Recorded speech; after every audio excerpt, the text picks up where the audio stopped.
He was drawn into international diplomacy when he was just 16, accompanying his mother on a crucial mission to China. It was extremely important for the Philippines at that time to be able to lay down the beginnings of our relationship. His country is a key ally of the United States, but he refuses to fall back into the Cold War formula where one has to take sides. The future of the Asia-Pacific region must be decided by the Asia-Pacific region, not anyone else. In this episode of Leaders Talk, we meet Ferdinand Marcos, President of the Philippines. Hello and welcome to Leaders Talk, where we meet leaders, thinkers, and trailblazers in Wang Guan, Beijing. To say our guest today is no stranger to China is a big understatement. At 16 years young, he came to China with his mom, then First Lady of the Philippines, and met with the Chinese leader Mao Zedong. That trip helped establish diplomatic relations between China and the Philippines. Now, half a century later, the man returned to Beijing as his country's head of state. Our guest today is Ferdinand Marcos, the President of the Philippines.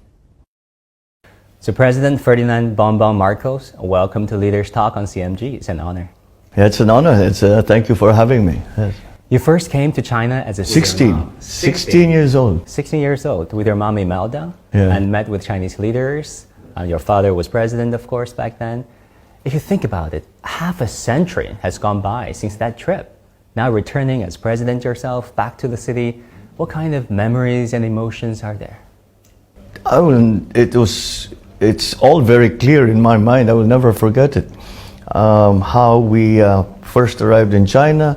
When we first got the invitation from then Prime Minister Zhou Enlai, and we first got the invitation and we were planning, and we did not know what to expect, because in 1974 there was very little news coming out of China, and the only news we had was from the Western world. I remember very clearly, we were so curious when the plane was landing. We were all looking out and seeing what are we going. And at the end of the trip, they said, they're just like us. There's no difference. We were able to see many places. Actually ended up meeting with the chairman. I remember very clearly, the chairman was very gracious. And my mother was saying, you're chairman, you're a great leader. He said, no, I'm a teacher. I'm only a teacher. And she said, also me. When I was younger, I teach little children. He said, that's why we are the same. That's why we are. And they got along very well from that point on. So he was, at that time, he needed help to walk already, but his mind was very clear. So it was remarkable, an amazing visit. And my mother loves to tell the story, because the chairman started coughing, clearing his throat. And my mother took out some of her own throat medicine and gave it to the chairman. And I was kicking her under the table. Said, don't give him medicine. It might be not good for him. Maybe he's taking other medicine. No. And he took it. And he took it, a cough drop. And he took it. And he said, thank you. He was very gracious. As a 16-year-old, I could not believe, I still can't believe that I was lucky enough to be in the same room as Chairman Mao Zedong. I can never ever forget what a historic and important moment it was. Your mom was very emotional during that visit. I saw the footages of your mom wiping her tears. Yes, because it was extremely important for the Philippines at that time.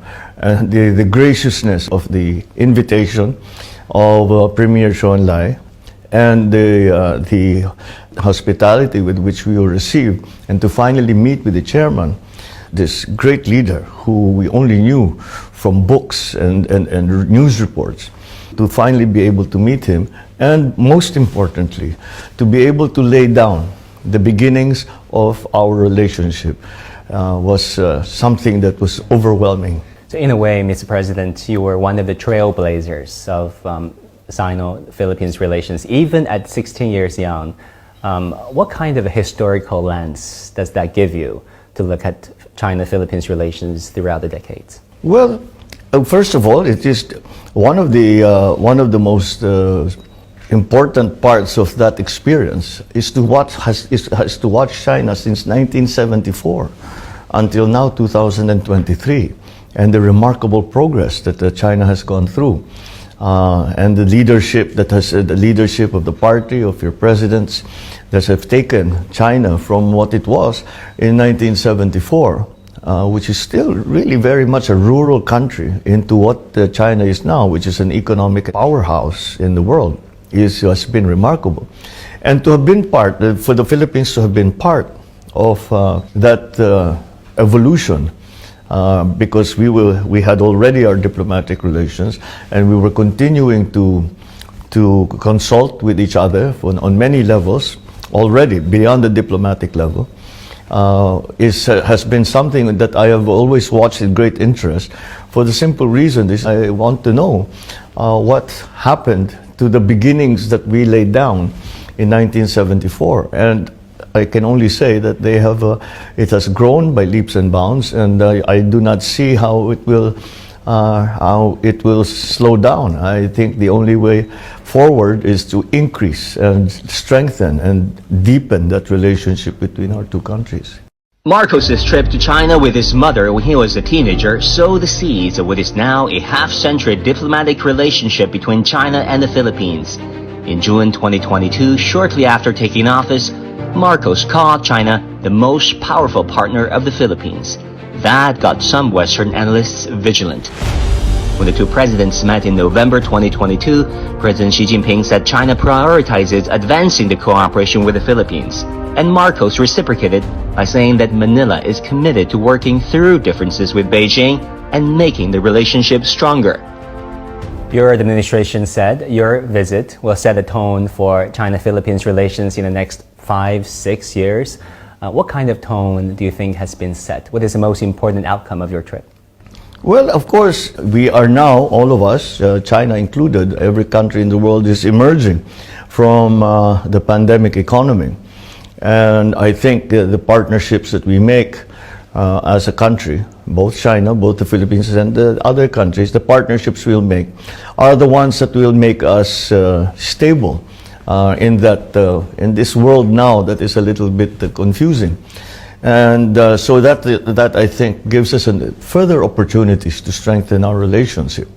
And I think what difficulties there might be present with the territorial claims in the South China Sea, I think we are good friends, China and the Philippines. And these things happen between even good friends. But good friends stay good friends, even if we have these problems. And good friends talk about the problems and resolve them in a nice and equitable, and to find a way that is mutually beneficial to both countries. And that's the way I see it is going. And the groundwork, the foundation that has been laid, that was laid since 1974, and subsequently with my father coming, and the actual formalization of diplomatic relations. I think to see how the groundwork that laid down is a very solid foundation on which we continue to build. And that's, I think, the future for the Philippines and China. You're talking about the South China Sea. It has long been a sticking point in bilateral relations, but you said repeatedly that they should not define our relationship. No. What is the latest regarding bilateral consultation on maritime disputes? Well, right now we have we constantly have communication, but it is not so formalized. And that's perhaps one of the things that I would like to propose in this trip to your president, that we raise the level of communications. Both sides have a direct conversation and a direct link to their presidents, my officials to me, and Chinese officials to the President Xi. And that way, we can avoid any possible misunderstandings, any possible mistakes. It is to make sure that not to aggravate the situation, but to calm things down. How confident are you that the two countries can reach an agreement on maritime joint exploration and disputes? I feel confident, as I said, the foundations that we have laid, because it is not the only discussion that China and the Philippines are having. We talk on very many bases. We talk on the G2G, government-to-government basis. We talk on the on private sector basis. We talk on PPP basis. All of these things. Even we have educational exchanges, we have cultural exchanges. So those I think help solidify the relationship, and that's why I do not think that any difficulties will change, because those other areas will not change. They continue to grow stronger, they continue to become more important to our two countries, and because of that I feel very confident that we will be able to move forward. Now, as you say, well, there are two ways of saying the expression, God is in the details or the devil is in the details, but we have many people who are working very hard to try and make this a success.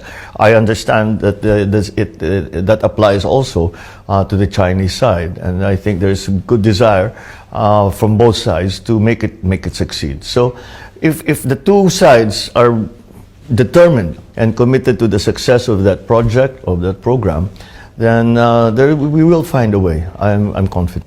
Yeah, you talk about the importance of sticking with bilateral consultations. You're not a big fan of outside intervention, and you said, and I quote, the problems are with us and China. If the Americans come in, it is bound to fail. Can you elaborate your thinkings behind the statement?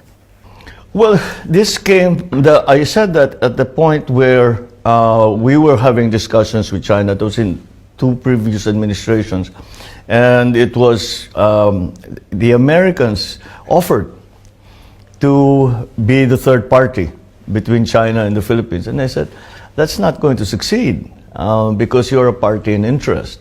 It has to be between the Philippines and China.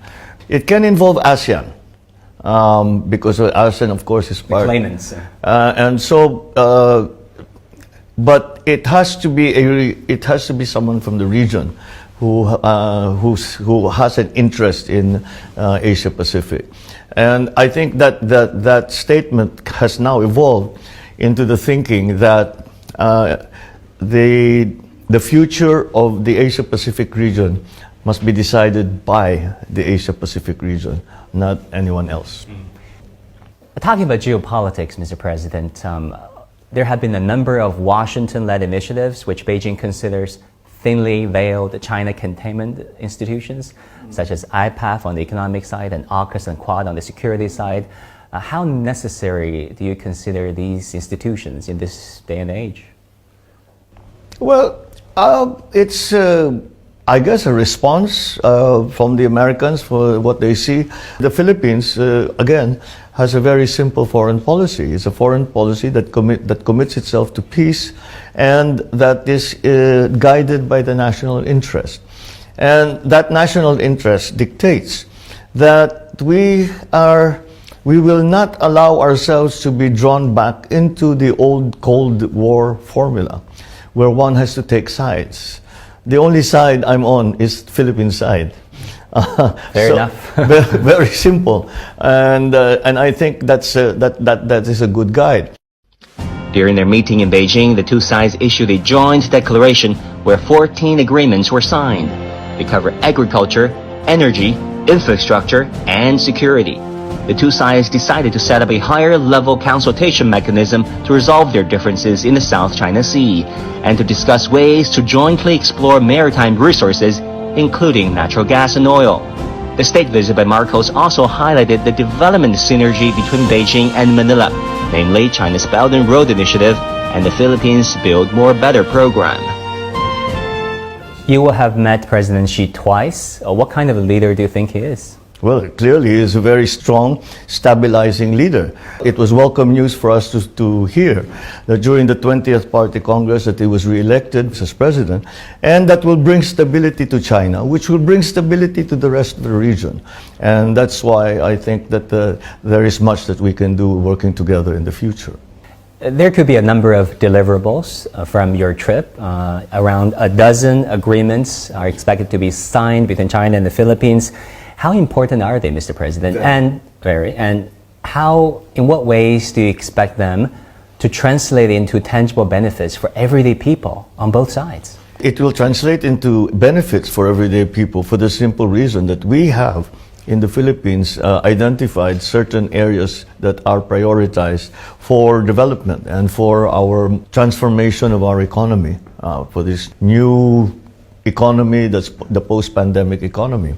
And so this is, I think, something that I believe we will be able to strengthen and to make make it even more rapid in terms of the progress, because of the partnerships that we will sign during this trip are to do with agriculture, to do with energy, renewable and traditional, to do with tourism, to do with the continuing investment of China in the Philippines in many areas, in infrastructure, which already China has been very heavily involved in the Philippines, and trade. So all of these are extremely important for all our countries at this point, for all countries.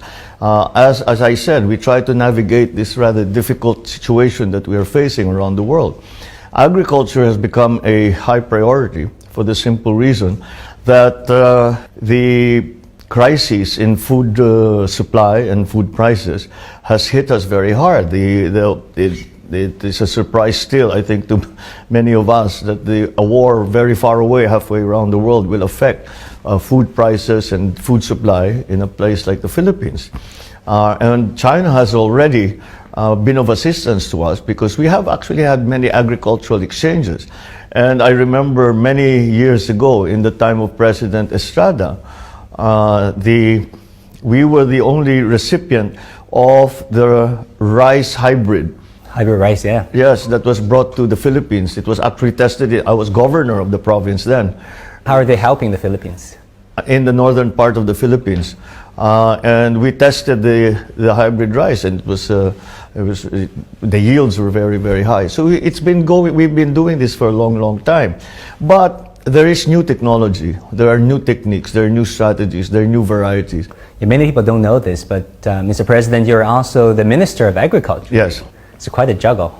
Well, it is, but I felt it was necessary, because the situation in the Philippines was quite severe, and I thought, since we had to move very quickly, I thought that should be a priority, and having the president also carry the title and position of agriculture would make things go much quicker, because I thought if I put the secretary there, who is this secretary that can really get things going?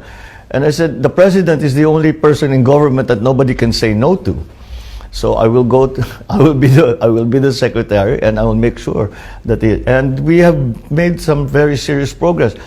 We were very worried that at the end of last year, there would be some severe shortages in terms of food supply, and we were very worried about the increase in prices. And we've been able to lessen that. There's still a very high inflation rate, but much of that is imported, and so we're trying to reduce our importation. So all of these things have to be done around the agricultural sector. But then the agricultural sector is not farmers planting things in the crops into the ground. Agriculture sector includes also fisheries, includes also livestock growing. And so all of these have to be put together, and we have to create a support chain so that our farmers, our livestock growers, all of them, our fisher folk, are able to adjust as well, to bring higher production, so we do not no longer need to import food. You have many other economic initiatives, including an infrastructure program called Build Better More. How do you see the synergy between your infrastructure program and China's Belt and Road Initiative? There are many areas actually which are in consonance that would be very important to continue to explore. The Build Better More program is really the expansion of the infrastructure program of my predecessor, and not only did we continue all that was started in the previous administration in the Build program, we have expanded it further. And China has been our partner in that. It's become terribly, terribly important to us. We cannot keep thinking in terms of surviving. That mindset should be disposed of that already. That was for the pandemic. All we wanted to do was survive. But the pandemic is more manageable now. So I think it's time to start thinking about how we flourish, how we become bigger, how we become better, how we become more efficient. Again, the subject is unavoidable. How do we handle climate change? Climate change keeps coming up because, especially in ASEAN, in APEC, the subject keeps coming up because we are the most affected. The Philippines itself is considered one of the most vulnerable, if not the most vulnerable countries for the effects of climate change. It will affect our tourism. It will affect our building infrastructure. It will affect our education. It will affect everything is affected. It will affect the way we run our government and how we will have to evolve the government. So all of these elements seem to become more cohesive. Not in a good way, but they've come together and we have to deal with it in a holistic manner.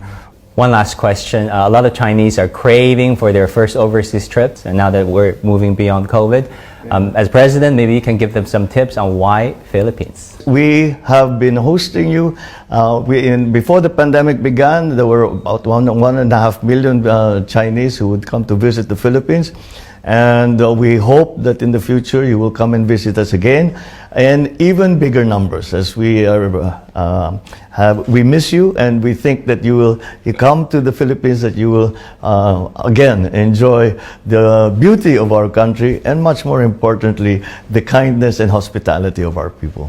President Bongbong Marcos, welcome back to China, and thank you for this. Thank you very much. Thank you. Regarding the triangular relationship between China, the U.S., and the Philippines, President Marcos said he's not a big fan of us versus them sort of geopolitics, where smaller countries were forced to pick sides. But with Washington's insistence on great power competition, Manila is walking a very fine line.